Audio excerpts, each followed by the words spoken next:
ahí se ve ya la contradicción entre el valor, digamos, de alguien que es un experto y tiene que decir lo que hay, y lo que quiere el capitalista es que se le dé la razón para utilizar ese peritaje. Y entonces, ¿cómo lo contamina todo el capitalismo? Comprando a las personas. Es el sistema para corromper todas las instituciones, incluida la ciencia, que al final, pues, puesta al servicio del capitalismo, deja de ser ciencia y la población empieza hasta a desconfiar de la ciencia, porque dices, detrás de la ciencia que hay, por ejemplo, las farmacéuticas, ¿no? Ya sé que es un tema que no podemos tocar, pero que genera... Pero es que esa ciencia ha sido ya podrida previamente por esa mierda llamada capitalismo.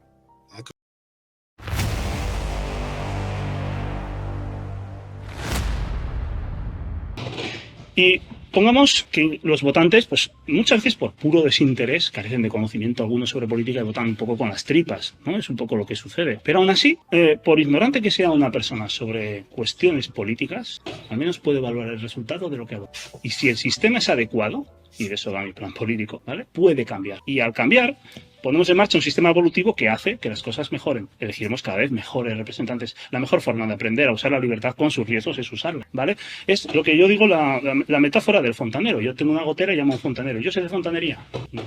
¿Puedo saber quién va a ser el mejor fontanero? No. Pero puedo ver si la gotera sigue ahí o no sigue ahí. Entonces, yo puedo no saber todos los fundamentos teóricos del libre mercado. De hecho, apenas he rascado la superficie cuando algunos hablan de mí, de oye, ven a hablar de estas cosas. Digo, no me pongáis con Rayo o con alguno de estos que me arrasa. Pero lo que podemos ver es el progreso brutal en los últimos 2 siglos del capitalismo. Eso sí lo podemos ver. El discurso que hizo Milei en el Foro Económico de Davos, que coincidió con lo que dije yo en un programa de la TV, que es que hace 2 siglos la humanidad era extremadamente pobre y éramos 4 gatos, no llegábamos a 1.000 millones y ahora somos 8.000 millones de personas con un 9% de pobreza extrema. Y el ingrediente diferencial es la aparición del libre mercado. Es evidente, ya está, no hay más que hablar. Lo único que en el momento histórico... Esto es falso. Con el que yo...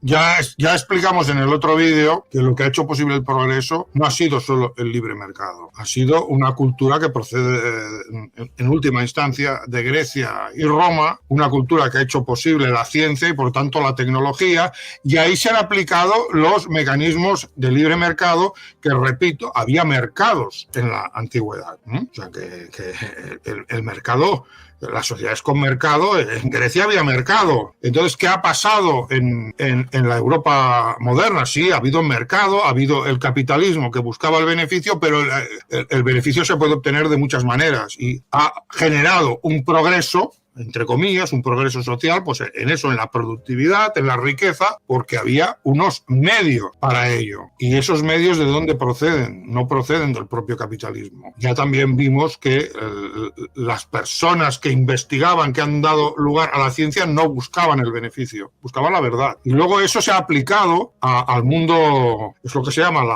la tecnociencia, al mundo de la producción, al mundo de la industria, y eso ha generado el progreso. Pero la base no es capitalista, la base es cultural y además basada en unos valores que no tienen nada que ver con el capitalismo. Porque si una persona busca beneficios ya no investiga en matemáticas, pues no sé, buscará otras actividades, pero los filósofos y los matemáticos que crearon lo que es la base de la física matemática, pues eran personas dedicadas, repito, a la verdad, guiadas por el valor verdad y no por el valor beneficio, que es el que motiva al capitalista.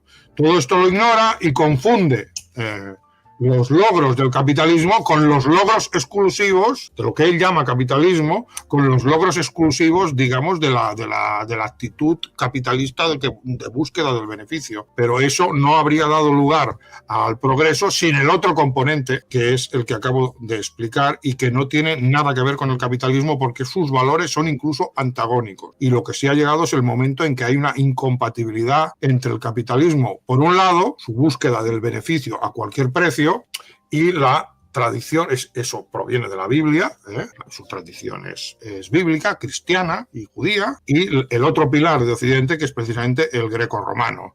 Y eso lo vemos cuando, pues, por ejemplo, una empresa pide una un peritaje sobre un tema que lo tiene que hacer un experto y lo que hace es comprarlo y les dicen lo que necesitan.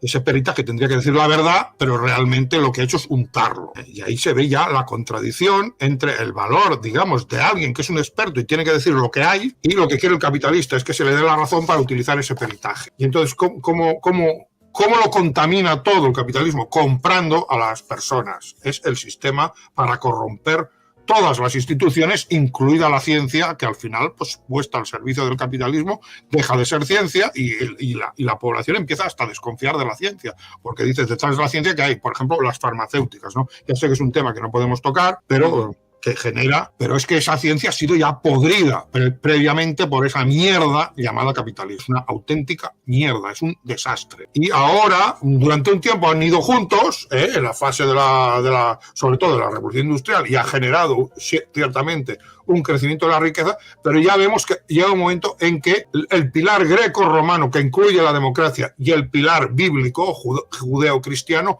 entran en conflicto. Y hay que elegir entre la democracia, la ciencia, la verdad, la racionalidad y lo que representan ellos. También lo estamos viendo. El otro día Mayor Oreja decía que él estaba por las teorías creacionistas y que, bueno, estamos llegando a un conflicto cultural donde los dos pilares van a quedar claramente enfrentados. Y entonces ya me dirá este señor en qué lado se pone, porque él se tendrá que poner en el lado capitalista, pero es que el lado capitalista va a ser incompatible con cualquier forma de racionalidad. En el pilar, digamos, del capitalista bíblico es que la mentira se ha convertido en la norma. Mienten por sistema, es casi una liturgia, aplastar la verdad y someterla a sus intereses, que es eso en el fondo la fe, ¿no? Y entonces toda esta defensa que él hace del capitalismo y del liberalismo ignora el conflicto del que estamos hablando y que ya empieza a ser muy claro. Lo ignora simplemente este señor, pues no vive en una serie de tópicos de la libertad que ha traído, pues eso, ha traído progreso, son los tópicos habituales de los liberales y de los libertarianos, pero no hay una reflexión de fondo sobre lo que ha dado lugar ese tipo de planteamientos, de cuál es la historia de Europa, de dónde viene el progreso al que él tanto apela y creer que eso viene de unos señores que se mueven solo por el beneficio, pues hay que ser también un poco ignorante, ¿no? En fin. Yo no. Tu sistema era un gatito de nieve que no hacía nada a nivel económico porque se lo comían los países nacionalistas. Luego existió con el comunismo, con ellos sí que puedes hablar de que es mejor tu sistema, pero como te digo, a términos generales, con el mío sería un gatito. Pero fuera de eso, ¿qué es lo que ocurre? Se convirtió en león. A mí hay... Vale, el caso, a mí con el tema este te voy a hacer una pregunta que era la que te quería decir antes, que es, tú dices, tiene sentido común que si tú tienes a un político que sea el mejor político de todos, estás haciendo referencia evidentemente a un dictador, a alguien, pero con una especie de mirlo blanco, como decías, a un hombre perfecto, dices, es mucho mejor que se tomen las decisiones en común que ese mirlo blanco. Vale, te lo voy a volver a llevar con tu sistema. Y en una empresa, entonces, el empresario, entonces, le callamos la boca y que decidan sus trabajadores. Una empresa no es más que un grupo de tratos entre individuos. No tiene nada que ver, no es ningún tirano. La definición que acabas de dar de empresa es la misma que acabas de decir señor. Con la política. No, señor, No. Es un grupo de trato con individuos. Samuel. Un cargo público. Un cargo público tiene dejar hablar. Contractual. Te contesto con otra pregunta. ¿Voluntariamente no es en un Estado? O sea, es que te lo repito. El Estado no es voluntario. No te puedes ir de ese Pero Estado. déjale terminar. No se te puede ir de ese Estado. Solamente existe la Unión Soviética. ¿Por qué todo es la Unión Soviética? Es que tú... Eso me pregunto yo también. No hay ni un solo país, macho. Tú tienes un Estado, no te gusta Irlanda, te piras de Irlanda. No, lo que digo es de una sencillo, empresa, no te gusta una empresa, te vas. Y tú coges... El intervencionismo de un país degrada su riqueza. Macho, los turnos tuyos te estoy respetando, tú te saltas todo y ya está. ¿Qué es lo que pasa? Te estoy diciendo una cosa muy sencilla. Tú eres una persona que defiende a los empresarios porque eres liberal. En la política y en la empresa... Está volviendo a cagar.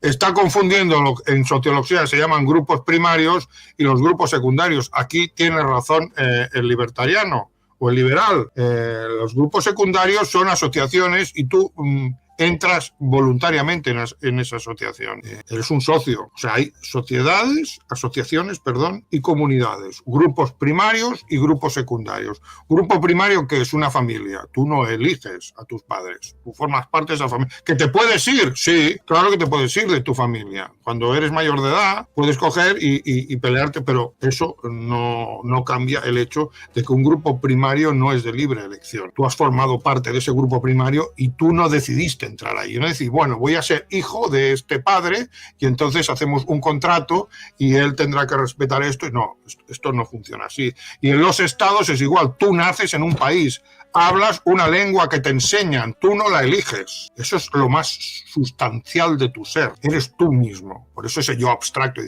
Yo podía haber nacido filipino. No, porque sin esa lengua, sin esa cultura, no habría ni siquiera un yo. Entonces ese yo que se ha abstraído y ahora voy a encarnarme en filipino o en senegalés o en europeo, pero el yo existe, no, ese yo no existe. Cuando hay un yo, ha habido ya un proceso de socialización en una determinada sociedad, con una determinada lengua, en un determinado grupo primario, con unos padres, unas madres, etcétera, etcétera. Esos son los grupos primarios y no son de libre elección. Eso significa formar parte de una comunidad. Que tú no has entrado ahí, sino que eres eso, es tu ser. En cambio, en una asociación entras voluntariamente y eso son las empresas. Lo que no entiendo es por qué se opone la rana a que las empresas, pues existen las empresas cooperativas, que los trabajadores deciden sobre el funcionamiento de la empresa y hay comités de empresa donde están representados los sindicatos. Ahora, lo que sí es cierto es que no es lo mismo que un Estado o cualquier tipo de grupo primario o comunidad. Ahí entras porque quieres y entras con unas condiciones. Si tú entras en una empresa y pues te contratan para servir cruzanes, pues luego no podrás protestar porque simplemente sirves cruzanos, porque es lo que has firmado. O sea que aquí el libertariano tiene razón y la rana, como siempre, hace el ridículo. Porque es que parecía que le iba a meter un gol, ¿no? Pero no. Si rascamos un poco en lo que son los conocimientos de la sociología, lo que hace es volver a patinar. Y dice, no soy un país, pero me puedo ir. Bueno, pero eso no anula las diferencias entre comunidades, estados, por un lado, y asociaciones, por otros. No la anula, por favor. Es que es increíble que se pueda decir que te vas de un estado como te vas de una empresa. Hay que ser cretino e ignorante. Es que si vas a defender el nacionalismo, lo único que haces es dejarlo en ridículo una y otra vez.